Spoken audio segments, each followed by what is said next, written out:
ঘটনা ঘটলো রে ভাই মাগুরা জেলায়। 8 বছরের আসিয়া দেখেন কেমনে মারা যায়। বিস্তারিত বলবো আমি গানের মাধ্যমে, আসেন যত দর্শক শ্রোতা শুনিবেন বসিয়ে।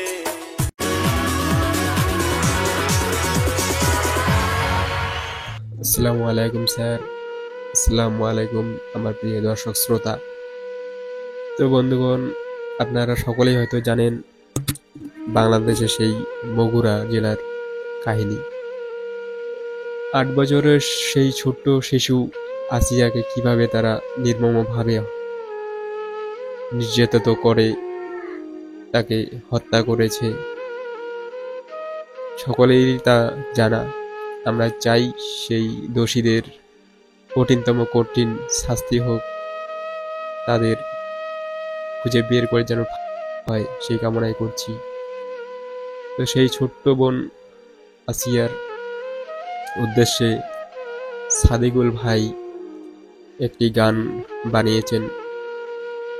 সেই গানটি খুবই ভালো, আপনাদের ভালো লাগবে। তো সাদিকুল ভাইয়ের এই গানটি আমি আপনাদের সঙ্গে শেয়ার করতে চাই।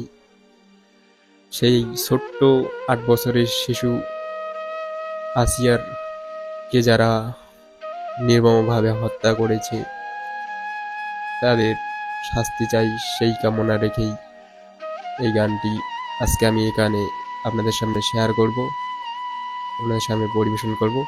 আশা করি সবাই শুনবেন আর বেশি বেশি করে গানটিকে শেয়ার করে দেবেন। চলুন। আসিয়া খাতুন অবশেষে গেল মরিয়া,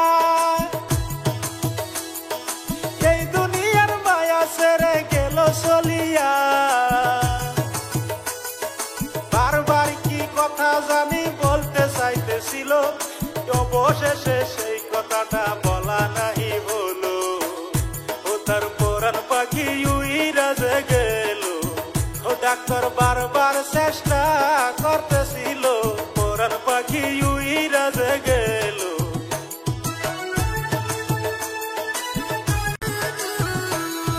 গত 5 দিন যাবৎ আসিয়া হসপিটালে ছিল, মৃত্যুর সাথে আসিয়া খাতুন লড়াই করতেছিল। অবশেষে মৃত্যুর কাছে হার মানিল, আহারে দারুণ বিধি কি খেলা খেলাইল। এটাই 8 বছরেই দর্শন হইল, ও তারে দুনিয়াতে থাকতে না দিল রে। 8 বছরে দর্শন হইল। এই ঘটনা ঘটলো রে ভাই মাগুরা জেলায়। 8 বছরের আসিয়া দেখেন কেমনে মারা যায়। বিস্তারিত বলবো আমি গানের মাধ্যমে, আসেন যত দর্শক শ্রোতা শুনিবেন বসিয়ে। আসিয়ার মনের কথা মনে গো রইল, কতটুকু প্রকাশ করতে না পারিল গো, মনের কথা মনে গো রইল। কত কত মেয়ে দর্শন হবে ভাই, মানুষ রূপী নর পিশাচ আছে দুনিয়ায়। দর্শনকারী দুনিয়াটা ভরিয়া গেছে, এই তো বুঝি কিয়ামতের আলামত আইছে।